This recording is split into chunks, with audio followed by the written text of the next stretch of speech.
Nobody can, I think, say precisely why Thomas R. Gray went into the jail cell on November the 1st, 1831. It could be that he just wanted the public to know. He felt the public had a right to know what Nat Turner had done from Nat Turner's own point of view. It could be that he sought prestige after a great drop in his own reputability by going in and making himself as famous as he could by being Nat Turner's amanuensis, taking down what he said. He could have been thinking of the income he might derive. You have asked me to give the history of the motives which induced me to undertake the late insurrection, as you call it. To do so, I must go back to the days of my infancy and even before I was born. I was 31 years of age on the 2nd October last, born on the property of Benjamin Turner of this county. Being at play with other children when 3, 4 years old, I was telling them something, which my mother overhearing said it had happened before I was born. I stuck to my story, however, and related some things which went, in her opinion, to confirm it. Others being called on were greatly astonished, knowing that these things had happened, and caused them to say, in my hearing, I surely would be a prophet, as the Lord had shown me things that happened before my birth. Many historians are not convinced that all, or even most of the words Gray attributes to Turner were actually spoken by him. There is no Nat Turner back there whole to be retrieved. You'd have to go and create Nat Turner. I mean, we have a very fragmented, disjointed narrative which purports to be the Confessions. And there's the question of whose voice is there. I do not believe for a moment that Nat Turner talked that way. It is very clear by now that we cannot take Nat Turner's confessions at face value. But it is also very clear that we cannot cast it aside. Gray's Confessions of Nat Turner creates a definite image of the man, but we can never be sure the face we see is that of Nat Turner. I was praying one day at my plow. The Spirit spoke to me, saying, "Seek ye the kingdom of heaven, and all things shall be added unto you." What do you mean by the Spirit? The Spirit that spoke to the prophets in former days. Nat Turner must have eaten up the Christian and Hebrew scriptures and must have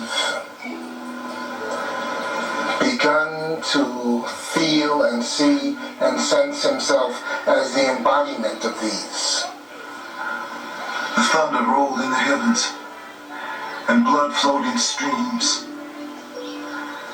And I heard a voice saying, "Such is your luck. Such you are called. And let it come rough or smooth, you must surely bear it."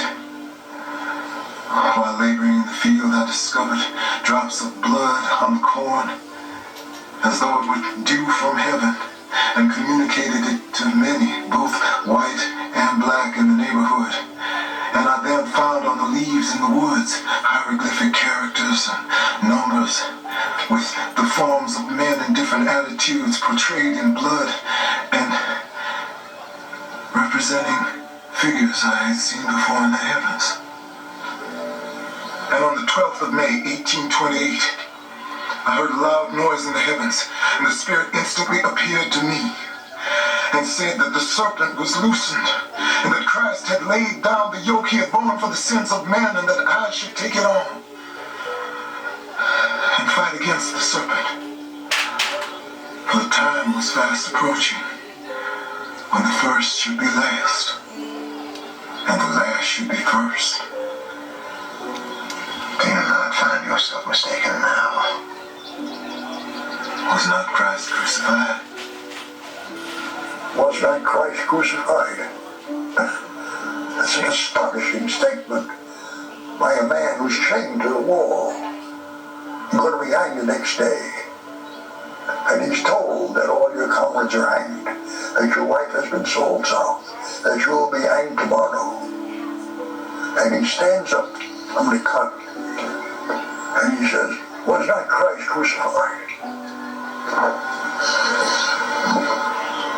Can you imagine that? It's one of the great moments in human history, isn't it? Any intelligent reader coming on the confessions, the original confessions of Nat Turner, and then reflects on those confessions for a while, would have to say to himself, this guy is a crazy lunatic. There's something really strange. The moment when he says to Mr. Gray, was not Christ crucified? The myths contradict each other, and they grow up. He's a saint. He's a crazy man. You get conflicting reports, and people repeat them. They get carried on, and the historian has to peel back through that onion and try to find the real historical person. And until the first sign appeared, I should conceal it from the knowledge of man, and on the appearance of the sign, the eclipse of the sun last February, I should arise and prepare myself and slay my enemies with their own weapons. And until we had armed and equipped ourselves and gathered sufficient force, neither age nor sex was to be spared. Which was invariably adhered to. When people bring that argument to me that war, you kill people, and war you're trained, but that's declared. This is my position now. That's declared. You give people the chance to know that I'm going to fight you or that I might kill you. These people were not given that opportunity. Revolutions have to be thorough. You spare the kids that run off and warn your enemies.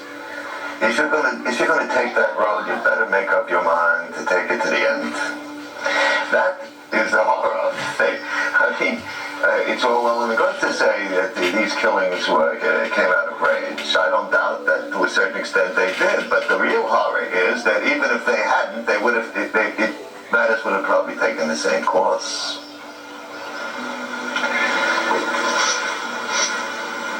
A revolution is either thorough or it's doomed. Real revolutionaries know that, which is why they have to proceed in cold blood. The murder of this family, 5 in number, was the work of a moment. I was a little infant, sleeping in a cradle that was forgotten until we had left the house and gone some distance, when Henry and Will returned and killed it. The killing of the women and children stick in my craw more than anything else. He would certainly be remembered better by history if he had limited the killing to adult males or just all white adults. That evil that he saw was what was needed to be destroyed. And the only way to force the destruction of that evil was to make the price so high that those who was practicing slavery would eventually sue for peace and says, we cannot keep slavery because it will cost us too much. The only thing I will say is slavery was so wrong, but murder is wrong too. We started for Mrs. Reese's, where, finding the door unlocked, we entered and murdered Mrs. Reese in her bed while sleeping. Her son awoke, but had only time to say, "Who's that?" And he was no more. I think that for many people, many white people, they identify with the innocents. They identify with innocent children. It's a position that's much more comfortable than identifying with slaveholders. And because that's a feature of the story, it makes it seem safe for people who know that they have to stand morally against slavery to say nonetheless that there was something morally wrong in the uprising. I don't think his goal was to kill white children. His goal was to get freedom for his people. And if, way before Malcolm even said it, by any means necessary, and if that meant the killing of white children, so be it. And it was an uncompromising position, and I think it was based on something that he had seen around him, the killing of black children, the selling of black children. And it was reprehensible, but he, I understand why he did it.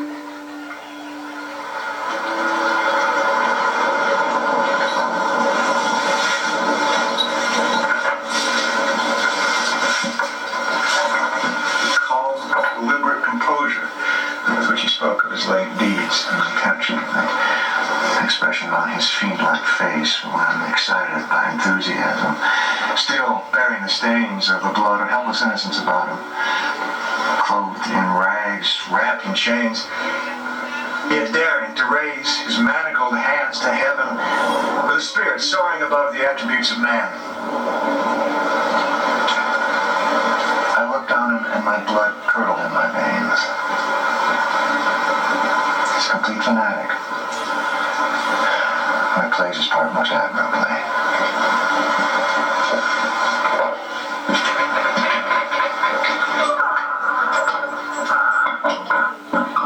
I was struck with the tug that Nat Turner had over him. And so I remember thinking, even as he was trying to present him as this figure, this misguided fanatic, as he called him, he was still fascinated with him, impressed by him in some way. Over and over again, those who search for the meaning of Nat Turner begin their inquiry with a search for the meaning of the Confessions. I see Turner's Confessions as our confessions of not really being quite sure who we are in relationship to each other, black and white in this country.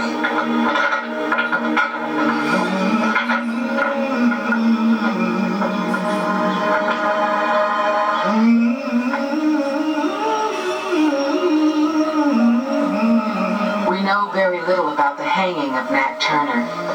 The only contemporary account appeared in a local newspaper. And as with all Nat Turner stories, we are left with more questions than facts.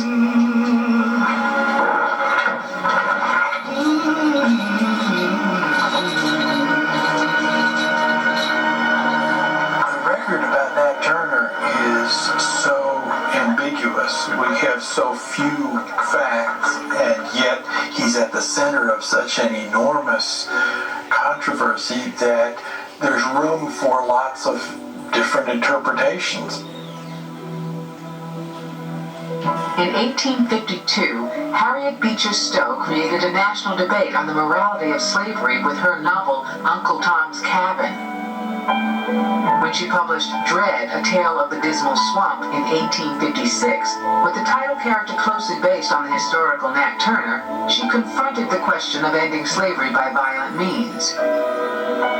But she could not embrace an uncompromising black man who was devoted to the death of all white people, and so she softened him considerably. He was a tall black man of magnificent stature and proportions. He wore a fantastic turban. There were elements in him which might, under other circumstances, have made him a poet. There was in him a vein of that gentleness which softens the heart towards children and the inferior animals.